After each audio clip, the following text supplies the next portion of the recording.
go. There's my fun music. I love a bit of elevator music. Oh, I love it. No, my honey, my welcome to the 6th official panel of Marginalia Let's Live 2026. I'm your host, Jackie Lee Morrison. Thank you for being here, whether you're tuning in live or catching up later with the recording. And I can see you if you're tuning in live, so thank you so much for being here. Our 6th panel is Oh, the Places You'll Go, with two very old friends of mine. There's a giveaway as well, so you just need to stay to the end and then you can find out how to win. So I'll introduce our guests. And then we'll jump straight into some questions. So first up, Tori Haschka. Tori tells stories about food and family. Her novels include Grace Under Pressure, published by Simon & Schuster, Australia 2021, and A Recipe for Family, also by Simon & Schuster, Australia 2022. She's also the author of a number of cookbooks. Though born in Sydney, Tori will always consider London her second home. In addition to being a writer, Tori is also the artistic director of Berry Writer Festival. So welcome, Tori, and I have some little cheery sound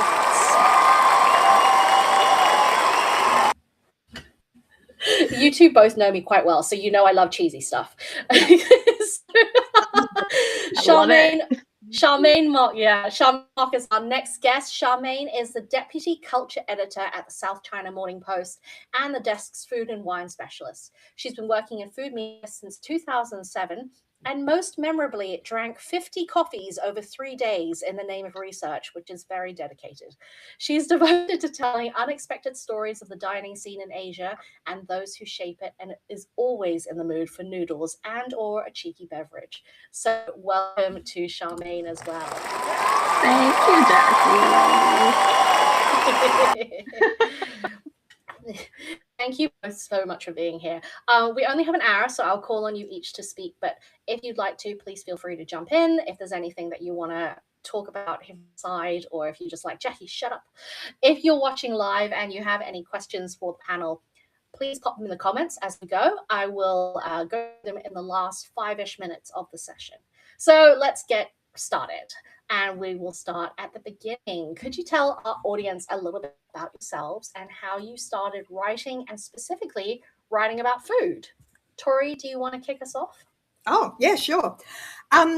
Writing about food was actually an interesting tangent for me because I always loved telling stories and I used to work in communications, but I grew up as an incredibly picky eater to the extent where I only ate food that was white until I was about 12 or 13. And then sort of our family changed. We had new members come in as a teenager and sort of food became the string that bound us together. And so I very quickly had to learn how to expand my palate. And then it was once those gates were opened, sort of, we were off to the races.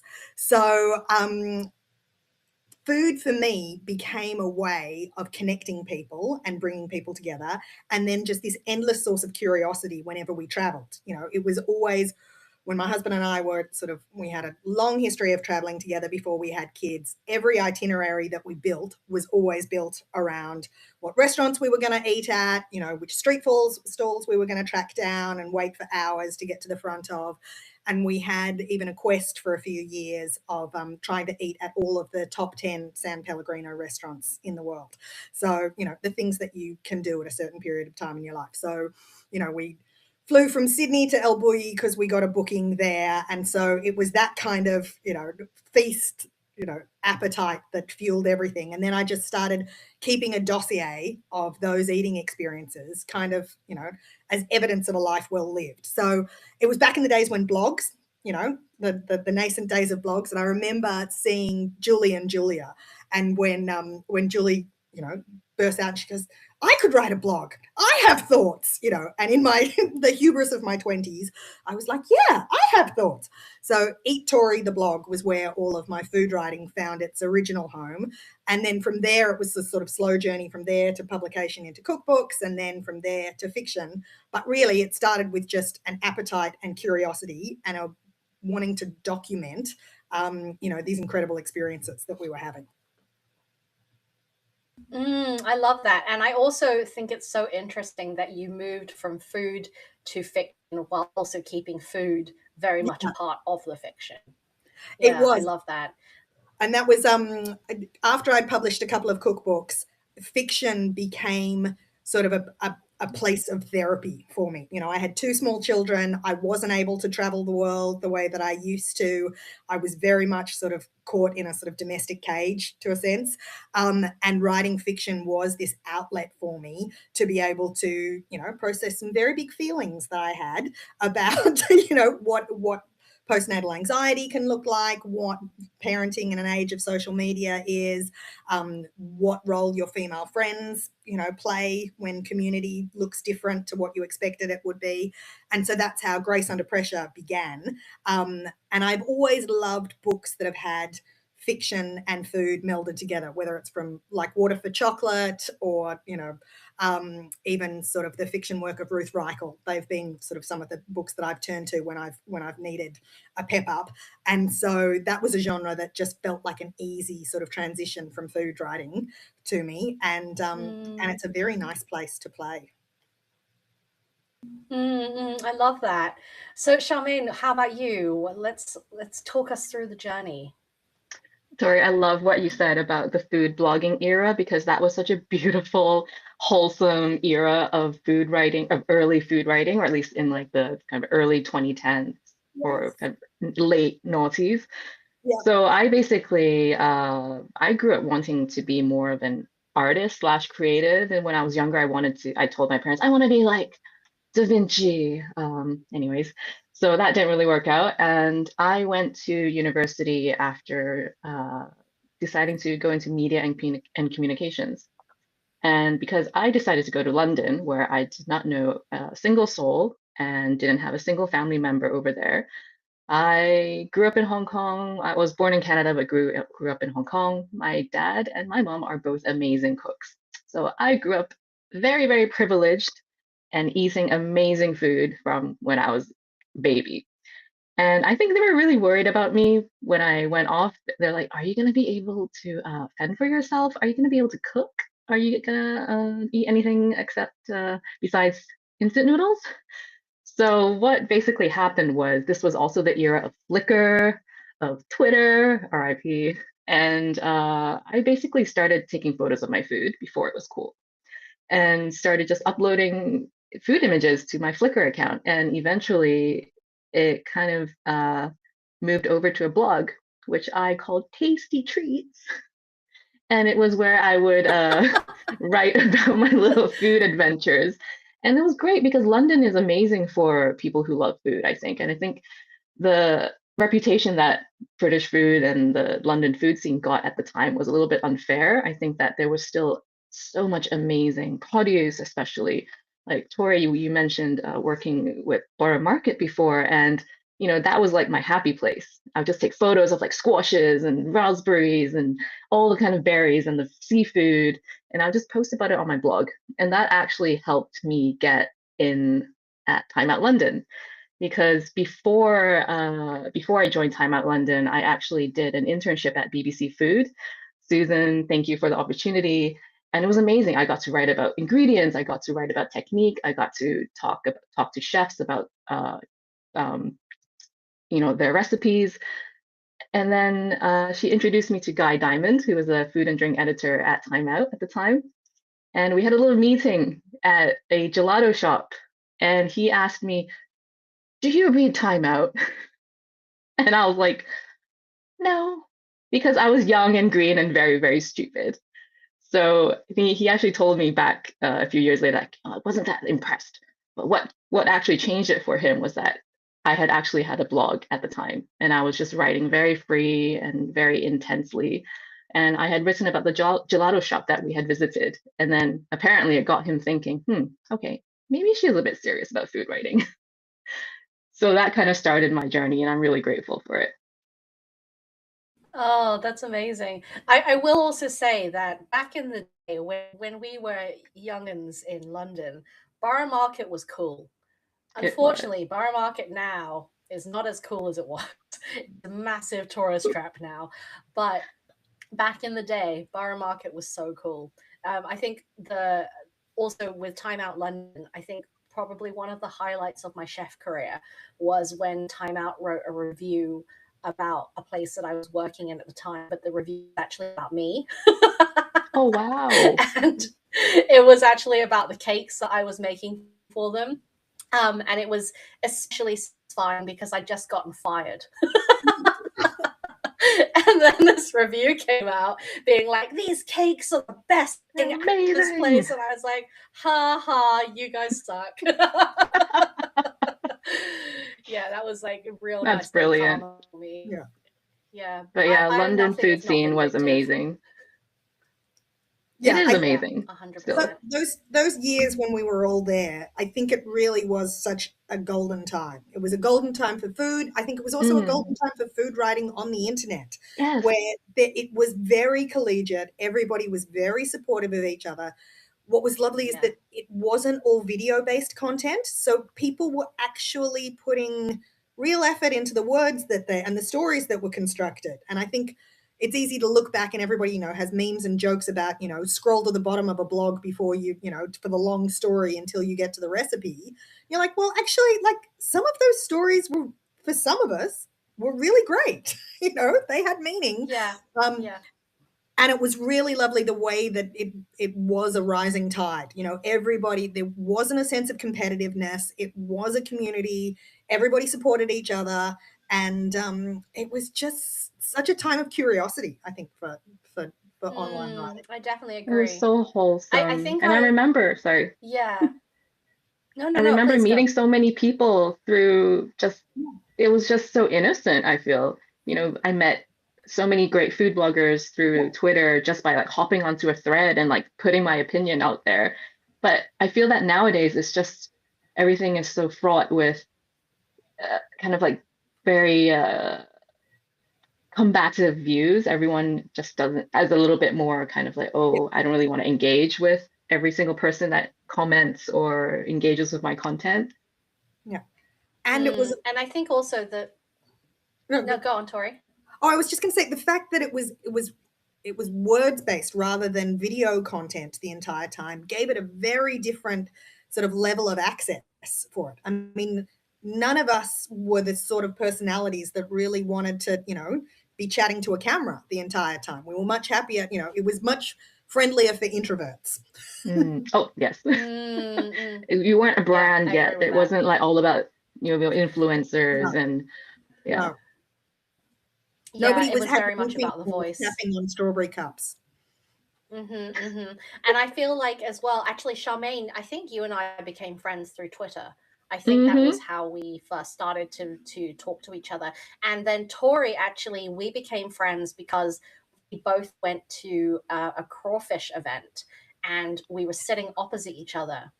Yeah, and Tori just was like, "Are you Jackie? Because I think we both write for the same magazine."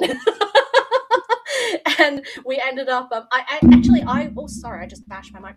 I actually did do a little bit of video content, but I was only doing it to be like, here is where we are, here is happening. Yeah. And I remember, I did a little video of the crawfish event, and Tori had to like demonstrate how to open a crawfish. That's right. And I just remember her being like, imagine that she's a lady in a corset and you need to pop the corset. I'm going to remember that next time. I hate so much. You can't help but be friends if you're like snapping crustaceans over a table, right? You're messy, it's messy, and no one's like pretty. No. And after that, we went to crawfish juice in your eye. Yeah. We went to a whole hog event, and I think there were dares of who was going to eat the eyes of the hog, and it was just, there was sort of this bacchanalian hunger amongst everybody. Before anybody had sort of mortgages and children and responsibilities, it was a really golden time. It was amazing. It was. Well, so moving from our golden time to what you're both doing now, why don't you, in our old age, what are you doing now? Can you tell us a little bit about where you are, how these opportunities came about? Charmaine, do you want to start? Well, right now I'm the deputy culture editor at South China Morning Post, which is Hong Kong's biggest English newspaper. And it's actually my first newspaper job. So I've always worked in magazines, from weeklies to monthlies, a lot of digital stuff. And It just so happened, I was at my previous role at Tatler Dining for almost 10 years, and that was an amazing time as well. Shout out to my work husband, Andy. And but an opportunity came up that I couldn't refuse. Everyone knows the legendary food editor Susan Jung. She decided to leave, and a space opened up, and someone from the Post reached out and said, "Do you want to throw your hat in the ring?" I was like, "Yes." Not fully not expecting to really get the job, but I was really surprised and really happy to move on. And the environment is completely different. I love being able to go back to write more different types of stories. So in the culture section, I of course look after all kinds of topics from arts to film to travel, but food is still my baby. I still, control a lot of food content because I just love it. But we cover a lot more features on kind of the Asia diaspora. So we still cover lots of interesting people that are based in London. For example, we have amazing freelance writers like Angela Hui in London who are covering interesting businesses for us, from Hong Kongers who have moved there to different people trying to promote Cantonese food in different ways. So I'm really happy to be able to kind of expand the coverage and focus a little bit on just a wider array of food. And I think the work that you do is so important, especially because Hong Kong, as we knew it, has changed so much, and there are so many. Hong Kong is such an evolving place, but particularly a lot of the old traditions of Hong Kong have been disappearing and dying over the last few years. And the fact that you're there to document that change and to really hone in, focus on the producers is an incredible thing. So thank you for your service, Charmaine. Important. You're welcome. No, I think it's super, super important to, to document these things and talk to the people behind the crafts. And it is quite encouraging to speak to younger people, not only in Hong Kong, but overseas, who are really, going back to appreciating their roots and traditions. And that's what's really interesting me right now. And I've loved all the stories that we've uncovered over the years at the Post with people kind of doing the things and being proud of their heritage, being proud of being Hong Kong, being proud of Chinese. Yeah. Is there any one thing that you can think of that's like, oh, this is a story I was really proud of, or this is a place that I really love to go back to in Hong Kong? Oh, in Hong Kong? Well, or actually, let's say in Hong Kong and also generally in the world. You can also have a think about it if you like, and we can go to Tori and come back. Should we do that? Okay, Tori, talk to us about what you're doing now and how did the opportunities come about? Well, the last time that you and I sat down for dinner was in London. So we then transitioned from London back to Sydney. I spent a good, 10 years in Sydney, had my first child there, and then wrote a second cookery book when I was in Sydney in a fit of mania, I think, signed the contract for that cookbook while I was in labour and convinced myself that it would be perfectly reasonable to test 100 recipes in the first 4 months of my first baby's life. So my son learned to sleep with the sound of an immersion blender going. He was strapped to my chest the entire time for it. All of that philosophy was based on the concept that he would be a baby that slept, except I don't think he slept a wink in his entire life. This is a child that just came into the world with his eyes open. So I got to the end of it, and that book ended up being sort of, this was back in the day of the zeal of clean eating as well, which was a wild time for those of us who were food writers. And so I had always eaten sort of a low GI sort of diet because I'd had some health issues with chronic fatigue when I was younger and found that low GI foods sort of helped me manage my energy envelope better. So I got a deal for a book that was called Cut the Carbs, which was, probably a little bit more, wellness influencer than I was prepared to step into. Anyway, it did fine. But that was the cookbook that I sort of had to then produce and then promote in the first year of my baby's life. And then when it finally came out and I got out the other end of it and he was 10 months old. I was like, whoa, what is going on now? So then I took a little bit of a break and I went and I did there's a big sort of gourmet grocery chain in Australia called Harris Farm Markets. And so I developed recipes for them for a few years and did online content while I had kids at home. And then it was when my second child was born and I was really, fairly isolated. I had a husband who still had a job, which took him overseas up to 80% of the time. And so, I had this little, I think novels always arrive with a kernel of an idea that just keeps tapping you on the shoulder and won't leave you alone. And the idea that I had was, what if we lived in a village of women? Like, what would our lives be like if we raised our children in villages of women? And so Grace Under Pressure ended up being, a food fiction novel that I wrote in just, the hemlines of a day. I would write it while I was sitting on the side of a soft play park with my kids, tapping it out on my phone, or I'd do it while they would be in rhyme time at the library and I'd be sitting. So most of it was written in the notes app on my phone. And I spent a year sort of scratching away at this novel and not telling anybody about it. It was like a little secret that I carried. And then I remember I'd got to a point where it was pretty much finished. And there was a wedding of some very dear friends of ours in London that I desperately wanted to go to. And there was just no way, with the 2 kids and the husband's job and, the baby was still small, that I was going to be able to get to London. And I remember being so grumpy with myself that night that I was, and so in a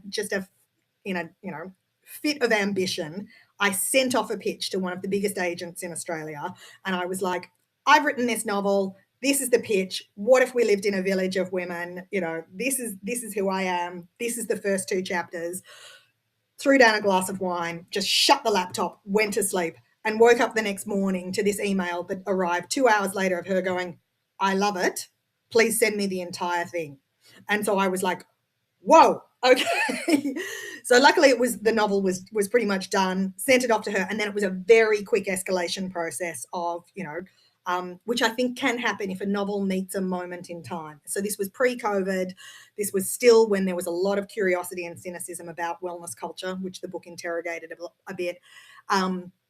And so it was a really exciting process of having to rework a novel with a great agent on board and then taking it out to auction. And we took the novel to auction, and Grace Under Pressure, was bid on by 6 of the biggest publishers in Australia and New Zealand. There was a preempt for it. It was a very exciting process of a couple of weeks. And then, we went into publication, and there was a 2-book deal, which was great until then you get to the point where the first book's out and then you have to then produce the second book. And the second book syndrome is hard. So A Recipe for Family was the second novel that I produced. But that coincided with COVID lockdowns, with 2 children under 6 at home. It was really hard. I got to the end of the first draft of that novel and my publishers spat it back at me. And they said, no, the women in this novel are too angry.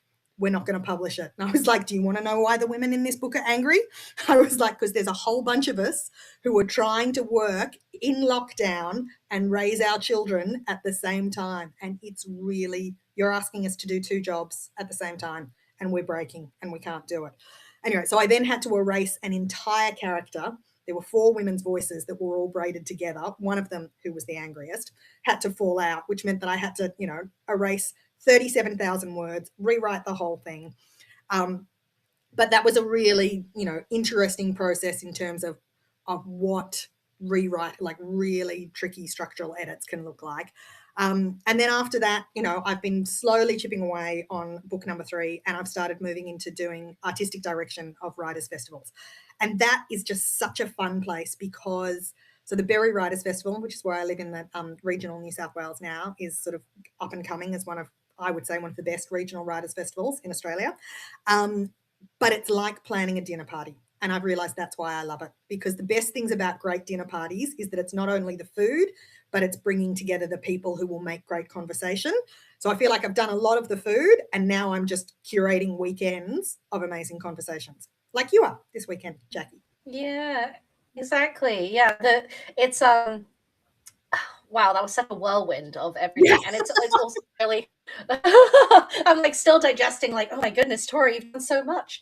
Actually, it was funny because when I was reading Grace Under Pressure, I felt like I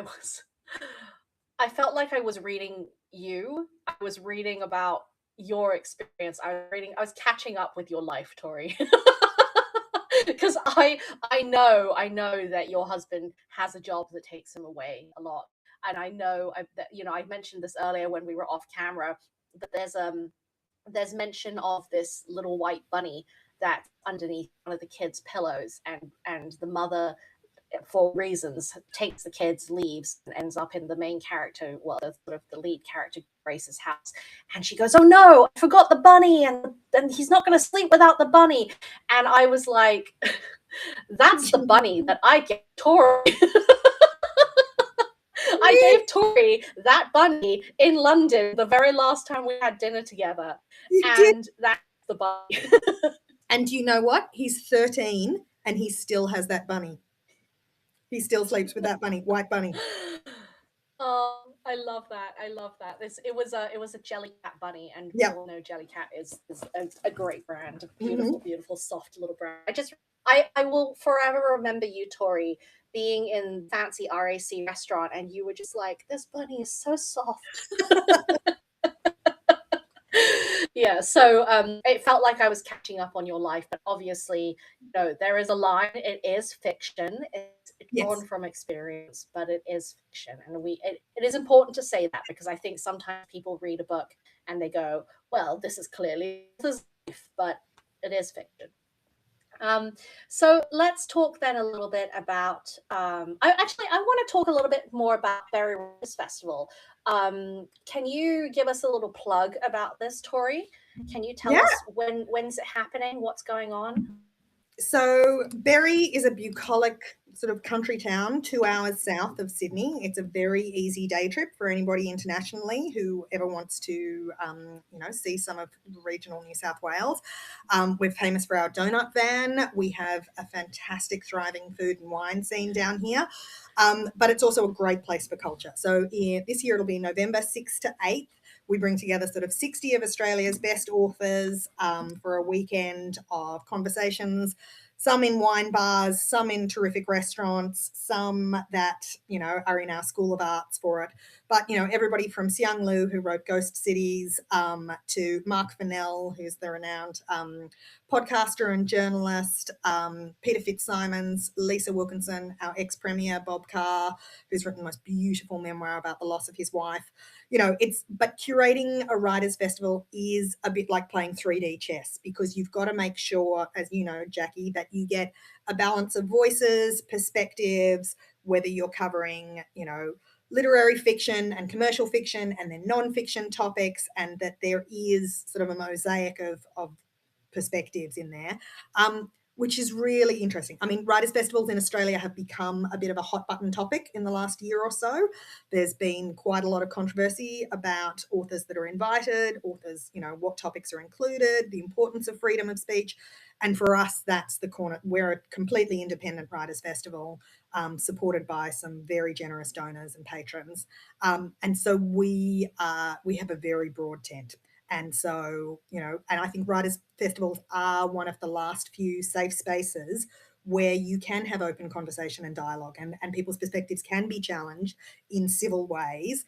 And they're an opportunity for, change making to take place. So, yeah, if anybody would like to come to Berry, 6th to the 8th of November this year, we would love to see you.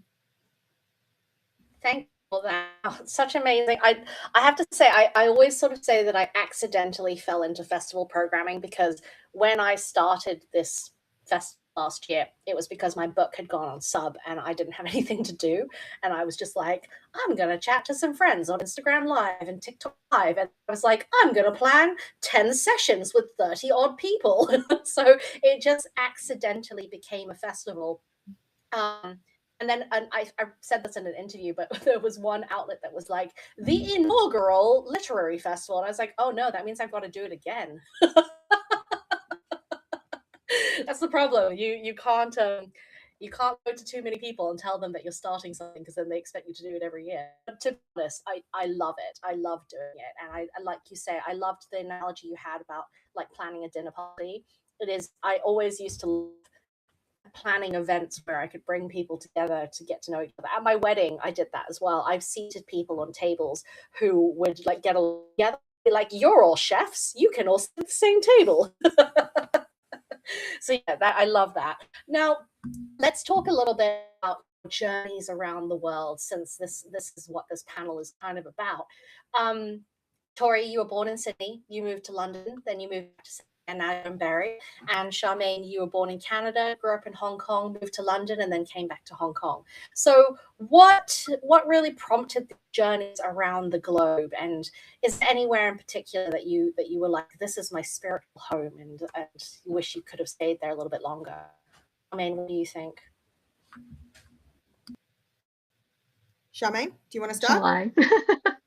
Well, the movements around the world for me, I think, were kind of almost not really my my choice. So obviously my parents moved us back from Canada to Hong Kong when I was 9. And then when I was looking at university options, I was very young and very easily influenced, and I decided to follow people to the UK. But I'm really glad I did, because of course that's where I met you, Jackie. It's where I met a host of amazing people, and that's kind of where it all started. You know, as I mentioned before, that was where I really realized that writing about food was something that I was passionate about, and being in London just felt so natural. Like just exploring farmers markets every weekend. I actually had a column in Time Out for a time that was kind of like not reviewing, but kind of like going to a farmer's market in every corner of London every week and just writing about what's there, what's in season, little tips and tricks, you know, who you should speak to. And that was fantastic. And, you know, being able to, of course, do like the London's Best Coffee article when London's third wave coffee scene was just emerging was so exciting and so fun. And I mean, I still remember to this date, like James Hoffman, like the legend of coffee scene, being like, you know, she is one of the, you know, more serious voices about coffee right now. And I was like, oh my God, I can't believe he just said that.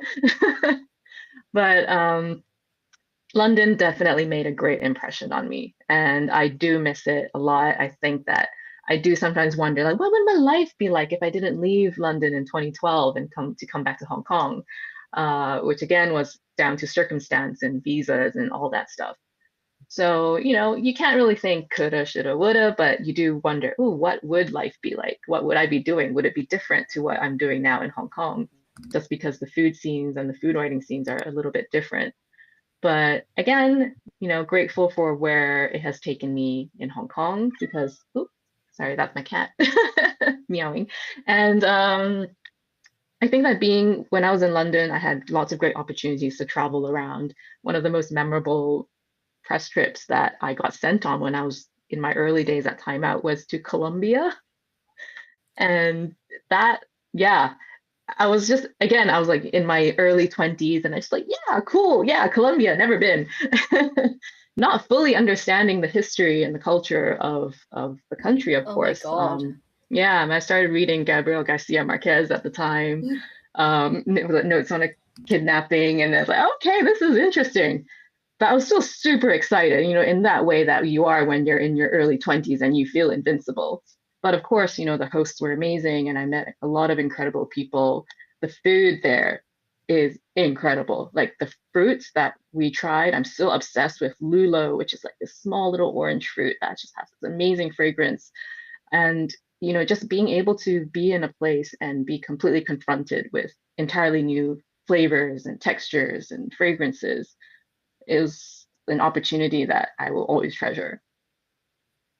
That's amazing. Just a side note, is that natto or mochi? This is mochi. You see her, but Can we get a little? Oh, Charmaine's cats so are yeah, my called cats natto are and named after mochi. food. Natto and mochi. Yeah, and I desperately want to meet them, but they're quite shy, so we've never managed to make it work. Thank you so much for sharing that, Charmaine. That was That's oh, have you had a little think about somewhere in Hong Kong that you're like, that's a place that I really love to go to or go back to all the time? Oh, well, I was actually thinking about a recent story that I did on kind of local rice farming because I feel that, it's a history in Hong Kong that not many people know about. And I met these incredibly passionate people that they embarked on this kind of like almost more than a decade long project to document Hong Kong's local rice varieties. And one of the kind of the leads on this project, I think it brought all of us to tears because she was basically talking about how she grew up when rice was being rationed during the Japanese occupation in Hong Kong. And for her, like rice, the value of it was it stems from that, right? The scarcity of not being able to have, a full bowl of rice. That's why Chinese people really talk about, appreciating every single grain. And I think at that moment, it really struck me just the value of food and the emotions that can be tied to it. And just trying to like document that and write that. And then I still haven't been to the rice paddies in Hong Kong, but I really want to go. Right now, it's super hot, but they would still be out there like sowing not the seeds, but the grains, and the harvest is hard. We've had so much rain in Hong Kong that you really get an appreciation for how hard it is to grow food, especially in Mm, the climate emergency that we have now, where the possibility of our food supplies being completely upended is becoming more and more real. And you realize that food writing is not just about, oh, this tastes great, these are amazing dishes, but you have to think about the politics of food, the everything around it, it affects all of us. So a story like that really got me thinking. And, it's something I really want to explore more of in Hong Kong. So even though I'm here and Hong Kong is mm. tiny, there are still parts of this city that I've yet to visit. And that's kind of on my list next. Oh, amazing. Where are the rice paddies? What area Obviously, of Hong all in Kong are like the they in? new territories. And there's this small collective called Yi-O, and they also do a lot of like promotions around locally grown rice. And they recently done a few Incredible. collaborations with with restaurants here as well. So Amazing. Oh, thank you for sharing that. I think when I come to Hong Kong, maybe you and I can go yeah, explore the rice paddies together. yeah, yes. Yeah, I'd love that. So, Tori, how about you? What prompted all these moves around the globe? We just had, my husband and I had a really strong sense that before we had children, we wanted to be able to have lived a really full and proper life. So, we took the first 5 years of our marriage and we moved to London, and he had a job that meant that he had to travel and investigate data centers across all of Europe. And I hitched a ride on the weekends for it. So we sort of had a deal with each other when we first got there that, I'd been working in corporate communications and I'd had a bit of a financial runway. And I knew that food writing was what I wanted to do. And he said to me, okay, if you can, we can stretch it. If you can get a book deal within 6 months, then let's see what happens. So we spent 6 months sort of traveling throughout all of Europe on these weekend trips, sort of everywhere from Iceland to Morocco to Germany and France and Austria. And before that, we'd done some trips through South America and through the States and Mexico. And I managed to get my book deal for A Suitcase and a Spatula sort of the night before the 6 months was up. I'd got an agent and she managed to put it out to auction again then. And so that felt like this sort of, serendipity of it. And so then I had this fantastic excuse as well for us to be taking these sort of weekend trips. So we'd leave sort of Gatwick on a Friday night at sort of on a 9 p.m. flight, and we'd spend 48 hours in a city somewhere in Europe and just make sure that every hour of the, go from 7 a.m. searching for coffee to, to digestives at 11:30 p.m. or midnight, and just pack the itineraries in.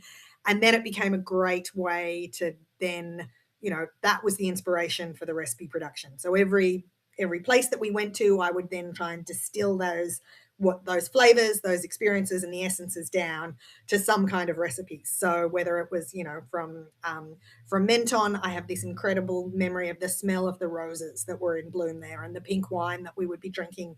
So then it was, it was rosé and rose jelly that we'd make with sort of chantilly vanilla creams as for desserts, which is a perfect thing to have as a light dessert after a bouillabaisse or something like that. So every place that we went to, I would try and, then distill the flavors into a twist on a recipe.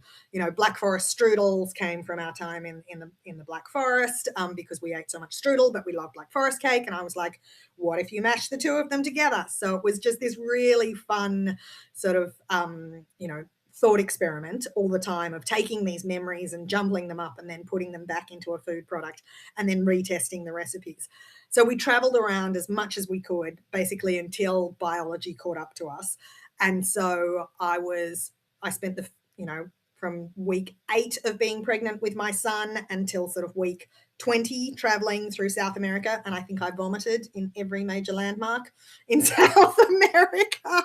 The top of Christ the Redeemer, Machu Picchu, everywhere, but just like kept eating, but he was not on board with it.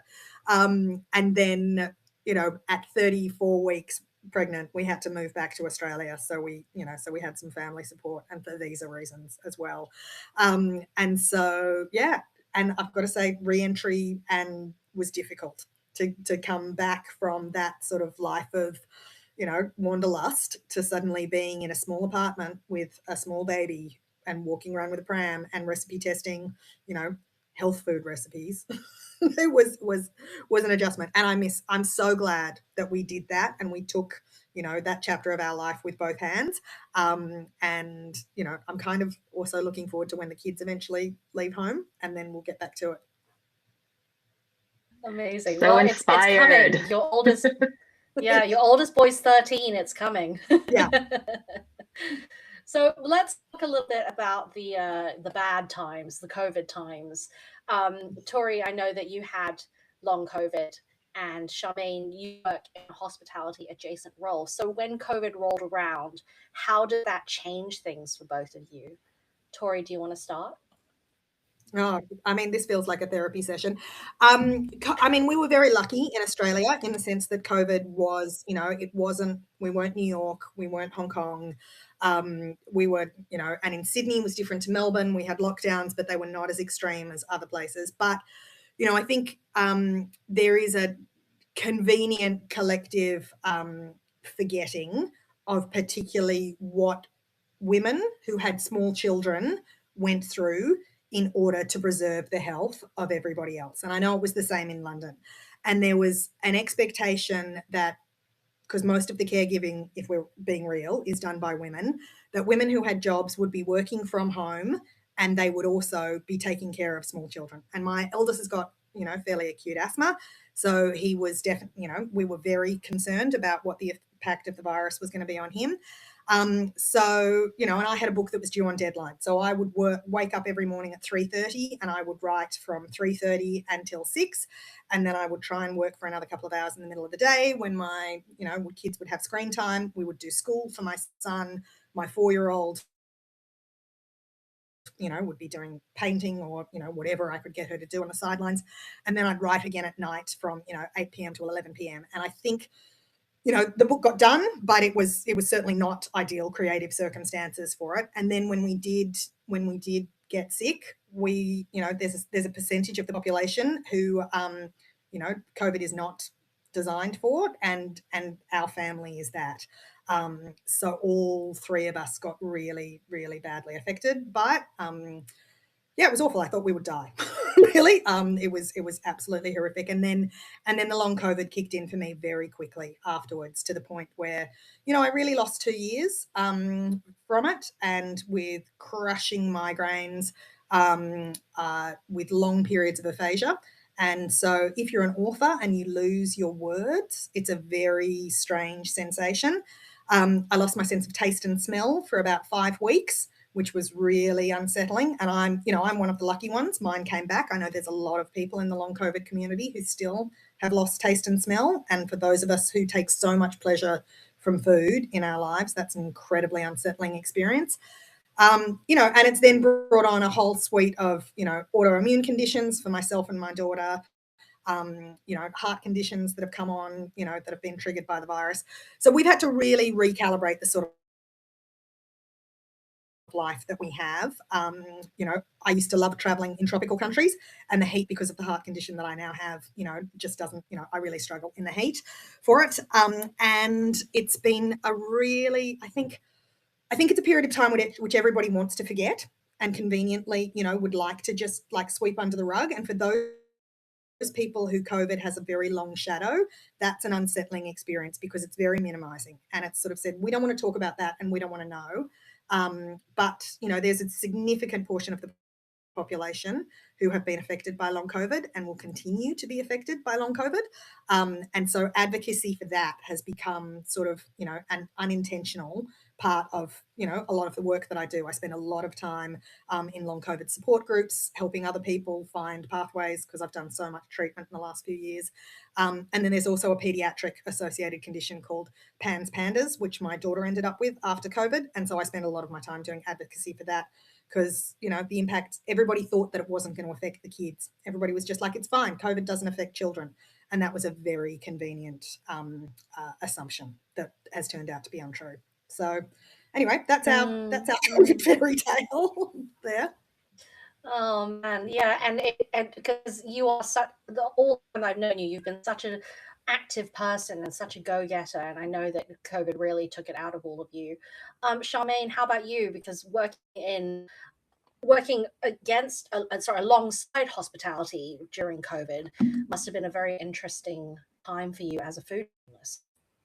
It was an incredibly weird time, I would say. And Hong Kong had a really rough time, I would say, because we had a bunch of rules that required restaurants to shut down at certain times, to have limitations on how many diners could be at a table.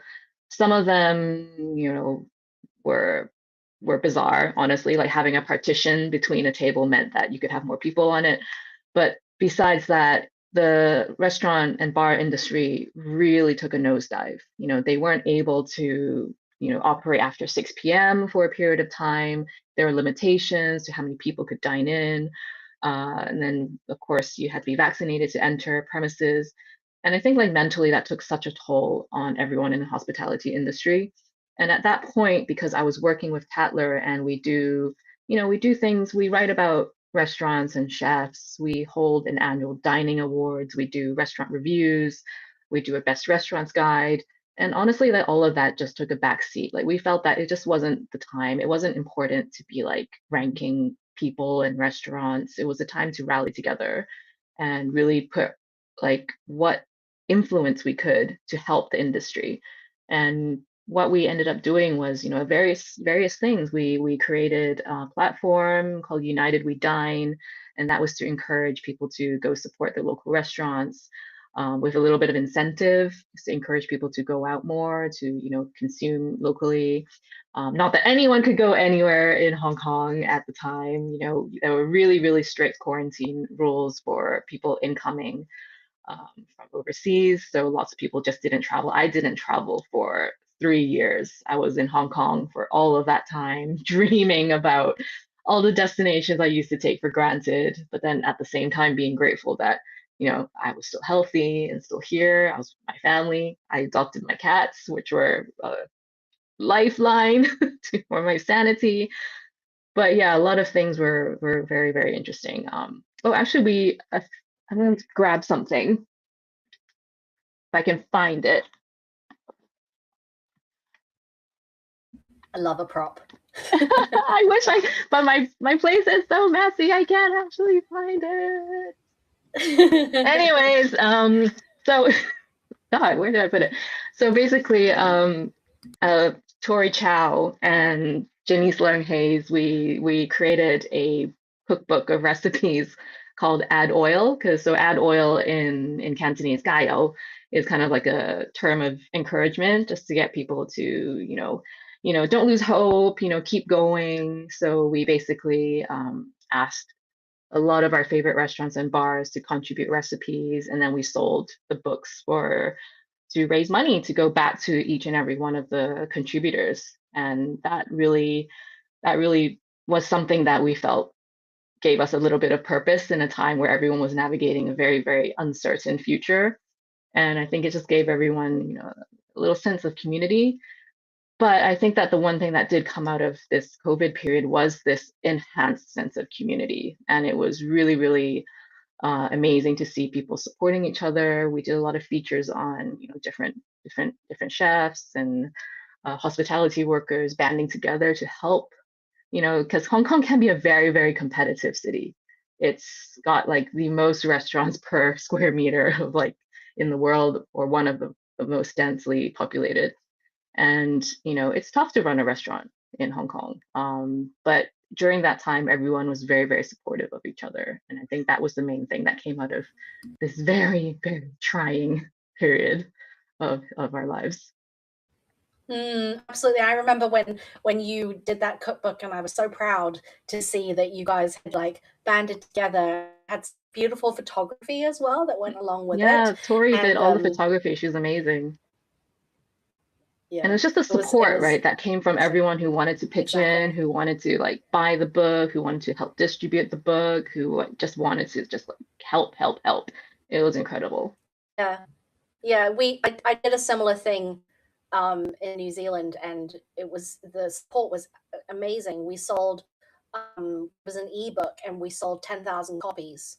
It was crazy Wow. because people just wanted to support the small local businesses. Mm. So we are running a little bit out of time, so we're gonna skip to the end. This has been such a lovely chat. Something I really like to ask people is whether or not they have a piece of advice that they would go back and give themselves, something that they now know that they wish they knew when they first started. I think it's a really good reflective little exercise.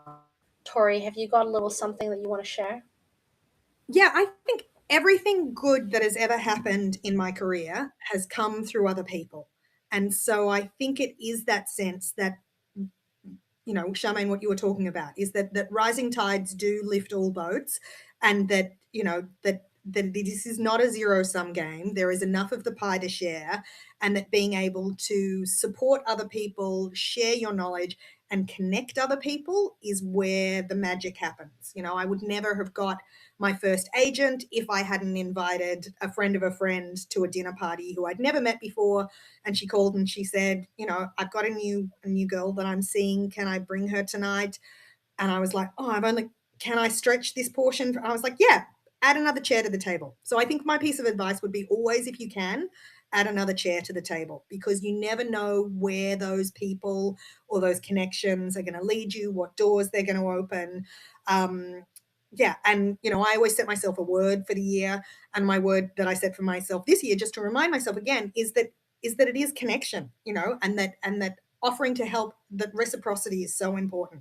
If you can do a favor to somebody else, you never know where that favor is going to come down the line and to help you out as well. And that the same thing goes to sort of opening doors to people behind you. Like, we've all been very lucky to be able to step foot into industries, and, you know, that there are women and girls who are coming up behind us, and to keep those doors open, to let them in as well, because, you know, it's always more fun when you're doing things with a group of like-minded, enthusiastic people. Exactly. Yeah, I love that's Tori. a great message. Oh. Yeah. Um, She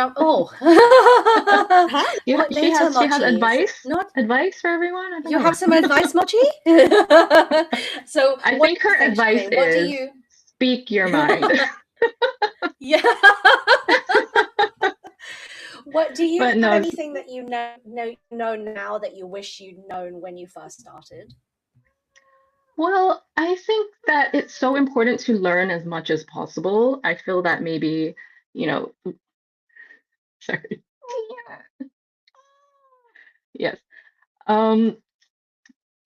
So I mean, during COVID, for example, we had a little stint in learning how to run a restaurant, and I was like completely thrown in the deep end. We basically partnered with people to run a kind of pop-up restaurant space, and that gave me such an understanding of what hospitality goes through. And I think that not enough people realize that, the power of your pen and having a bit more empathy and really knowing and just really speaking to people, not just like the main people in charge or like star chefs and whatever, but people behind the scenes. Who are the people like the dishwashing ladies were amazing. They were like they told us so much stuff about life in hospitality, and it's just like don't disregard anyone. Everyone has a story and everyone has something of value to give to you.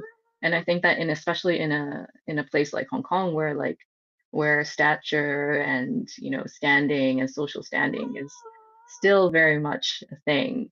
There are people that are routinely ignored. And I think that as writers, there's always a responsibility to, just like, the name of the festival, right? It's like all about, who are in the margins and, what you can learn from them and just open your eyes a bit more to, people beyond who are being spotlighted front and center all the time.